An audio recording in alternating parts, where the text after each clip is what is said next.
그러면 지난번 개발 사업 하실 때는 우리 박사님께서는 땅을 어떤 쪽으로 일반 매매를 하신 겁니까? 아니면 어떠세요? 아닙니다. 저도 공매로 받았습니다. 아, 그러세요? 예, 예. 경쟁률은 어떻습니까?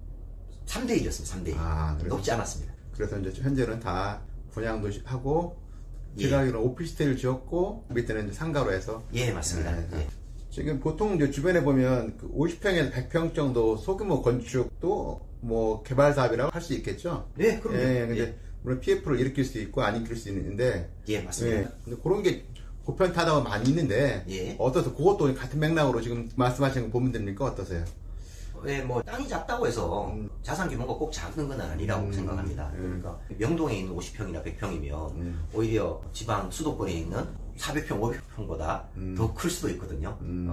말씀하신 것처럼 50평, 100평이라 그러면 도심지, 소위 말하는 GBD, CBD, YBD 쪽이라면 오히려 안정성이 더 있다고 생각합니다. PF 대출하고는 관계가 없을 수가 있습니다. 왜냐하면 토지 비용이 차지하는 비용이 높지 않습니까? 그렇다 보면 PF보다는 땅 담보로 대출을 일으키고 공사 비용이 사실상 5분의 1, 10분의 1 정도밖에 안 되거든요. 전체 사업 비용에. 그렇다면 오히려 사업하는데 안전성은 금융권에서 보는 시각으로는 안전성이 더 있다고 판단할 수 있습니다. 내년도로 유망한 쪽이 최근에 많이 떨어진 아파트 쪽하고 예. 꼬마 빌딩 쪽을 많이 얘기하는데 예. 어떻습니까? 신축보다는 또 우리 꼬마 빌딩을 싸게 나올 수 있는 매물들이 있다는 얘기를 하는데 어떻습니까? 왜 그러냐면 꼬마 빌딩이나 뭐 지식산업센터, 오피스텔, 상가 이런 부분이 기본적으로 수익형 부동산의 대표 단사로 표현할 수 있습니다. 그런데 서울에 있는 꼬마 빌딩의 수익률이 3%에서 5%입니다. 그런데 지금은 금리가 6%라 그러면 역마진이지 않습니까? 그렇다면 자금이 축적되고 많이 기다릴 수 있는 분이 아니라면, 소유주라면 매물로 많이 나올 수가 있죠. 소위 말하는 꼬마 빌딩을 가지고 있다는 분들이 마이너스로 대출 금액을 월세를 다 받아도 이자를 못 내는 경우가 있거든요. 그런 경우에서는 매물로 많이 나올 수도 있다고 생각합니다. 그러면 우리 권 박사님도 나름대로 내년도에 좀 이렇게 관심 두고 있는 분야가 또 있나요? 어떠세요? 저는 관심 두고 있는 거는 소위 말하는 LH나 SH나 그 땅을 공급하는데, 최근에 뉴스를 보면 토지 리턴제가 부활하느냐 뭐 이런 이야기도 나오고 있습니다. 다시 한번 설명해 주세요. 어떤 내용인지. 토지 리턴제가 뭐냐면 예를 들어서 SH공사에서 토지를 분양을 하는데 분양이 안 될 수 있지 않습니까? 안 됐을 때는 5% 정도를 계약금을 걸고 2년 동안 사업성을 검토하고 사업이 안 되면 그 계약금 5%를 되돌려 받는 게 토지 리턴제였어요. 그래. 2008년, 적게는 1998년, 2008년, 2012년 이때가 토지 리턴제가 있었습니다. 그래서 지금도 나올 수도 있다 하는 생각을 가지고요. 또 저는 토지 사용 승낙이라는 것이 신도시 개발할 때 토지 사용 승낙이 대부분 한 1년에서 2년 뒤에요. 그렇다면 오히려 지금이 개발 사업하는 게 좋은 시기라고 말씀을 드렸지 않습니까? 그건 뭐냐면 상업지 같은 경우에는 토지를 공급할 때 200%, 300%까지 미사지구나 강교지구 이런 경우에는 250%, 300%에 낙찰을 됐습니다. 그런데 지금은 말씀드린 것처럼 토지 리턴제가 나온다면 100%에 사는 거잖아요. 100%에 산다 그러면 토지 값을 2분의 1로 사는 거지 않습니까? 예전보다. 그러면 그것이 이제 2년 뒤에라면 충분히 승산이 있지 않느냐. 저는 그렇게 생각합니다. 예, 좋은 정보 감사드립니다. 예.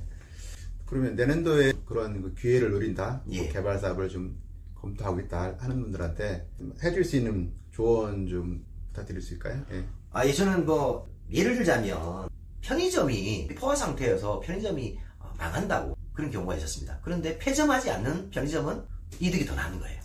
그것처럼 개발 사업도 마찬가지라고 생각해요. 뭐냐면 우후죽순처럼 디벨로퍼나 개발하신 분들이 생겨났었는데 조심한다 그러면 공급하는 것이 예전에 100이었다 그러면 그게 한 60으로 줄어든다면 오히려 내년인도가 더 큰 수익을 창출할 수 있는 시기가 아닌가, 그렇게 저는 생각합니다. 공격적으로 생각하는 편입니다. 그러세요. 네. 그럼 디벨로퍼의 나름대로 마음가짐, 자세 그런 건 어떤 게 있을까요?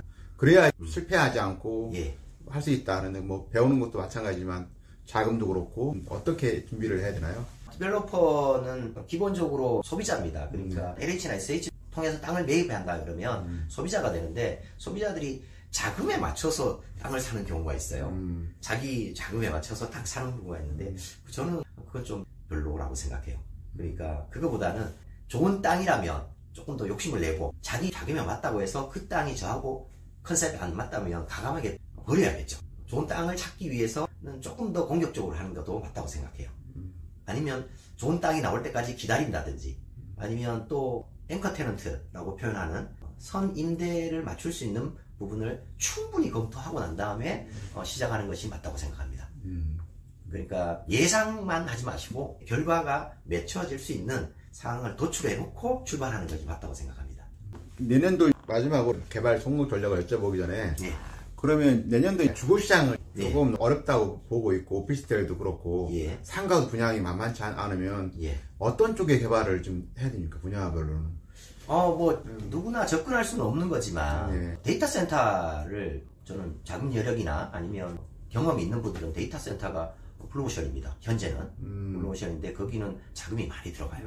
좀 전에 말씀드린 것처럼 주택시장이나 상가시장, 물류 등등이 어렵다고 하지만 공급이 예전에 100에서 내년에 50이 60이 공급이 된다면 오히려 더 나은 시장이 될 수 있다고 저는 그렇게 생각합니다. 예. 특정 종목보다는 특정 위치인 것 같아요. 예를 들어서 신도시 같은 경우에 사업을 전체적으로 안 하는데 근린상가를 짓더라든지 오피스텔 짓더라도 10개가 공급됐을 때 보다는 지금은 5개가 공급됐거나 7개가 공급되면 오히려 지금이 분양성은 더 있다고 생각하고요. 만약에 특정 종목이라고 말씀하자면 굳이 하자면 단지내 상가가 좋죠. 요즘 같은 경우에는 단지내 상가가 그 안정성이 있기 때문에 단지내 상가가 좋다고 생각합니다. 그럼 마지막 우리 추부야 개발을 검토하시는 분들한테 예. 마지막 인사말 한번 해주세요. 또. 예, 추부야 많이 구독해 주시고요. 좋아요 많이 누르시고 그랬으면 좋겠고요. 앞으로 추부야가 이게 발전하는 컨텐츠가 됐으면 좋겠습니다. 가끔 제가 또 나올 기회가 있으면 좀 더 준비를 해서 나오도록 하겠습니다. 고맙습니다. 감사합니다. 예.